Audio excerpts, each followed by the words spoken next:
내 집 마련을 잘 마련할 수 있는 꿀팁을 방출하는 시간입니다. 두 가지만 좋은 방법을 알려드리도록 하겠습니다. 오늘 영상 집중해 주시기 바라겠습니다. 양도소득세도 비과세를 만들 수가 있습니다. 증여세 2억 4천 없이 세금 부담 없이 하는 방법은 20억짜리 새 아파트를 세 주지 않고 내가 들어가서 살 수도 있다. 세무사님, 결혼을 앞둔 사람이 주택을 한 채 마련하고 싶은데요. 어떤 좋은 방법이 없을까요? 오늘은 결혼을 준비하고 있는 청춘들에게 내 집 마련을 잘 마련할 수 있는 꿀팁을 방출하는 시간입니다. 내 집 마련을 마련하는 방법은 여러 가지 방법이 있습니다. 수도 없이 많이 있습니다. 그렇지만 오늘은 시간 관계상 딱 두 가지만 좋은 방법을 알려드리도록 하겠습니다. 내 집 마련에 관심이 있으신 분들은 오늘 영상 집중해 주시기 바라겠습니다. 시세 10억 정도의 아파트, 전세 5억이 들어있다, 이 정도 아파트를 가지고 예를 들어 보겠습니다. 첫 번째 경우는 아버지가 주택이 있어요. 주택이 여러 채가 있어서 약 10억 상당의 전세 5억이 들어있는 주택을 아들한테 주고 싶어 합니다. 이 경우는 저가 매매를 활용할 수가 있습니다. 10억짜리 아파트를 아들한테 3억 싸게 7억에 매매를 할 수가 있습니다. 아버지 입장에서는 다주택자라 양도소득세가 나올 수 있는데요. 양도소득세도 비과세를 만들 수가 있습니다. 비과세 12억 이하에 들어오는 매매는 무조건 비과세를 생각하셔야 됩니다. 아버지께서 주택이 두 채다. 그럴 때는 즉시 한 주택을 장기 임대주택을 등록하시면은 나머지 주택은 즉시 비과세가 가능하게 됩니다. 그리고 아버지께서 주택이 여러 채다, 세 채, 네 채 있다, 이럴 때로 마찬가지로 저가로 아들한테 팔려고 하는 주택 외 주택은 전부 장기 임대주택을 등록하시면은 역시 비과세가 가능하겠습니다. 그리고 아들 입장에서는 10억짜리 아파트를 전세 5억을 끼고 30% 저가로 7억에 매수를 하니까 결제 금액은 딱 2억이 나옵니다. 2억만 결제를 하면 되는 거죠. 이 정도 금액은 시세가 10억이라 은행 간평 8억 잡았을 때 8억에서 전세 5억을 빼면은 은행 입장에서는 여신이 3억이 나오기 때문에 2억 정도는 대출이 가능하다, 이런 판단이 서는 겁니다. 그래서 아들이 은행에서 2억을 대출을 받아서 아버지께 결제를 하면은 간단하게 10억짜리 아파트를 마련하실 수 있겠습니다.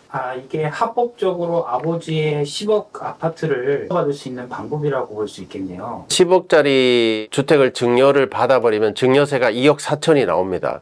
2억 4천을 내버리면은 아들이 또 힘들어지니까 증여세 2억 4천 없이 세금 부담 없이 하는 방법은 이러한 저가 매매 방법이 있습니다. 10억짜리 아파트를 아들은 10원의 부담도 없이 전세자금 5억이랑 은행 대출 2억을 활용해서 아버지 10억짜리 주택을 간단하게 가져올 수 있는 유용한 방법이 되겠습니다. 두 번째로는 아버지께서 본인의 거주주택만 있어서 아들한테 주택을 줄 여력이 안 되는 경우가 있을 수 있습니다. 이럴 때는 아들이 직접 구입을 해야 되는데 이때는 아들이 10억짜리 아파트를 10억에 구입해야 되는 거죠. 전세 5억 빼고 5억의 자금이 필요한데 이때는 은행에서 은행 간평 8억에 전세 자금 5억을 빼면은 3억까지 대출이 된다고 봤을 때 역시 결제 자금 2억이 부족합니다. 이때는 아버지 찬스를 써서 아버지에게 차용증을 쓰고 현금 2억을 빌려서 은행 차입금 3억과 합쳐서 5억을 결제하시면은 직접 10억짜리 내 집 마련을 하실 수 있겠습니다. 세무사님, 그 앞에 두 가지 경우에는 이것과 관련된 세금은 어떤 게 있을까요? 아버지 주택을 내가 구입하고 내가 직접 구입하기 때문에 증여세 문제는 개입이 되지 않습니다. 아들이 부담해야 될 세금은 오직 한 가지, 취득세 3% 밖에 없습니다. 10억 아파트이기 때문에 취득세 3천만 원 정도는 아들이 부담하셔야 되는 금액이 되겠습니다. 세무사님, 두 가지 경우 다 은행 대출도 생기고 아버지 대출도 생기는데요. 이렇게 대출을 하면 관리를 어떻게 하면 좋을까요? 일단 대출을 통해서 자금 마련을 했기 때문에 은행 대출은 본인이 열심히 직장생활을 하면서 이자도 상환하고 원금도 상환하고 이렇게 갚아 나가시면 되고요. 부모님한테 빌린 차용증은 사후관리를 철저하게 잘 하셔야 됩니다. 차용증을 쓰실 때는 모르는 타인처럼 칼같이 쓰셔야 되고요. 차용증을 쓰시고 나서 사후관리는 은행처럼 야박하게 철저히 관리하시기 바라겠습니다. 그리고 정말 주의하셔야 될 게 있는데요. 이 아들이 직장생활을 하면서 원리금 부담에 힘들어 하시니까 간혹 아버지께서 그 대출을 직접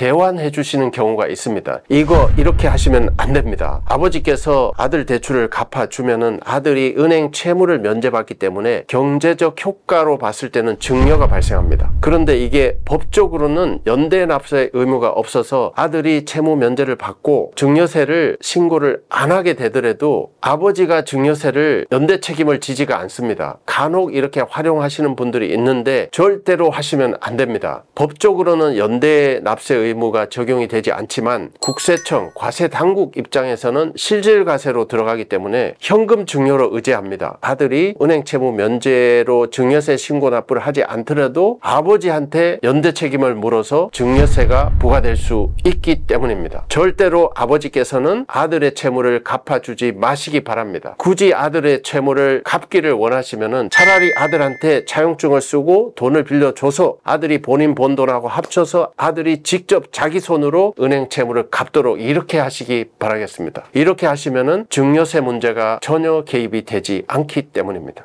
은행에서 돈을 빌리면 이자를 내야 되는데요. 아버지한테 차용증을 써서 돈을 빌리면 이자는 어떻게 되나요? 부모 자식 간에도 차용증은 모르는 남남처럼 이렇게 쓰라고 제가 말씀을 드렸는데요. 면제 규정이 있는데요. 부모 자식 간의 거래를 어떻게 칼같이 할 수가 있겠습니까? 그래서 국세청에서는 이자 금액으로 1,000만 원 정도는 싸게 거래를 해도 된다, 이런 세법 규정이 있습니다. 부모 자식 간의 금전 거래를 할 때 국세청에서 정해놓은 적정 이자율은 4.6%입니다. 이 4.6%를 적용을 해서 나온 이자 금액이 1,000만 원 정도는 싸도 된다, 이런 의미거든요. 그래서 이자를 지불하지 않아도 되는 금액을 4.6%로 역산을 해보면은 2억 1,700만 원이 나옵니다. 그렇기 때문에 부모 자식 간에 2억 1,700만 원까지는 돈거래를 해도 이자 없이 원금만 상환해도 된다, 이런 결론이 나옵니다. 그래서 현실적으로 실무에서는 2억 정도 빌릴 때 이자 없이 이렇게 차용증을 쓰는 경우가 다반사입니다. 세무사님, 근데 결혼을 해서 주택을 구입하긴 했는데요. 이 주택이 옛날 집이라 마음에 들지 않았어요.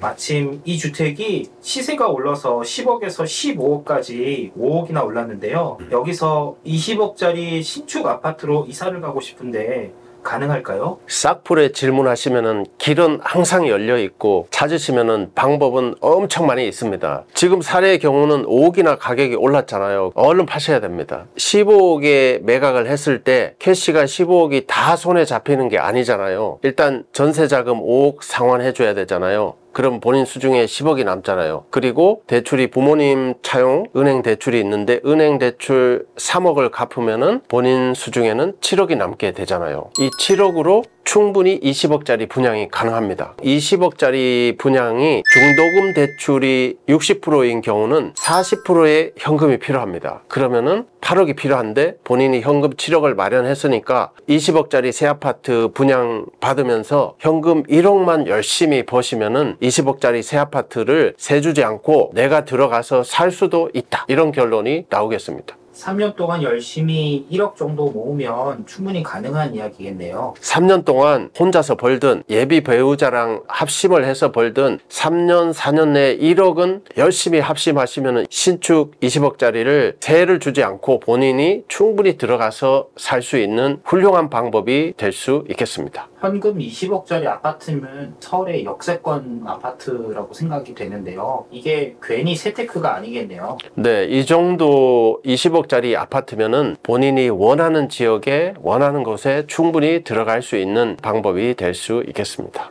세무사님, 자녀의 돈이 투입이 안 되어서 이렇게 주택을 구입하게 되는데요. 이렇게 되면 자금 출처 조사가 나오지 않을까요? 자녀가 주택을 10억짜리, 20억짜리를 마련하는데 본인 돈이 거의 투입이 안 돼요. 이럴 때는 충분히 자금 출처 조사가 나올 수 있습니다. 그렇지만 걱정하실 거 하나도 없습니다. 은행 차용과 현금 차용증을 써서 부모님께 빌린 자금이 뚜렷하고 명백하기 때문에 전혀 문제될 게 없습니다. 굳이 문제가 된다면은 은행 채무를 부모님이 갚아줬다든지 은행에 이자를 부모님께서 대납을 해줬다든지 이런 문제가 있을 수 있기 때문에 관리를 잘 하시면 되고요. 그리고 부모님 간의 차용증은 계약서를 차용증을 잘 썼다고 가정을 했을 때 사후관리에서 문제가 생길 수 있는데, 이 사후관리는 다시 한번 말씀드리지만 은행처럼 야박하게 철저하게 관리하시면 이 또한 문제가 되지 않겠습니다. 차용증 말씀해 주셨는데요. 차용증을 쓸 때 이것은 꼭 중요하다고 생각하는 부분이 있다면 말씀해 주실 수 있으시겠어요?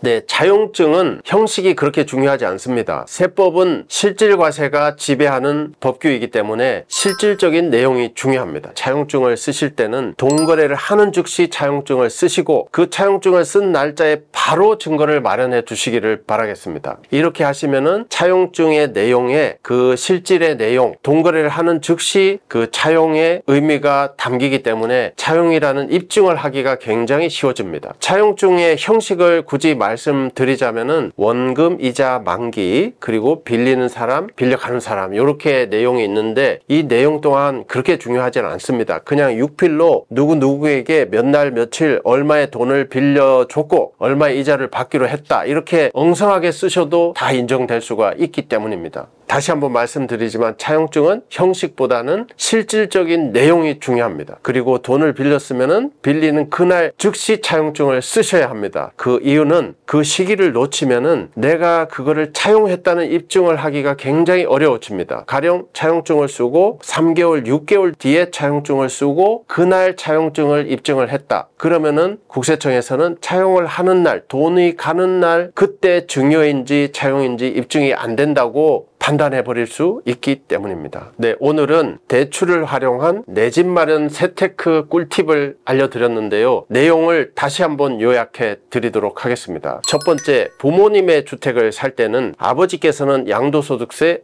비과세 전략, 자녀분은 저가 매수 전략, 아버지 주택을 구입하는 자녀분께서는 30% 저가 매수 전략, 그리고 두 번째, 외부에서 매입을 하는 경우는 은행 대출, 아버지 현금 차용증 활용 전략이 있습니다. 주의사항을 알려드리면은 첫째, 은행 대출을 아버지께서 절대로 갚아주지 마십시오. 두 번째, 부모 자식 간에 금전 거래를 했을 때는 차용증은 유대인처럼 철저하게, 사후관리는 은행처럼 까칠하게, 스크루지처럼 야박하게 하시기 바라겠습니다.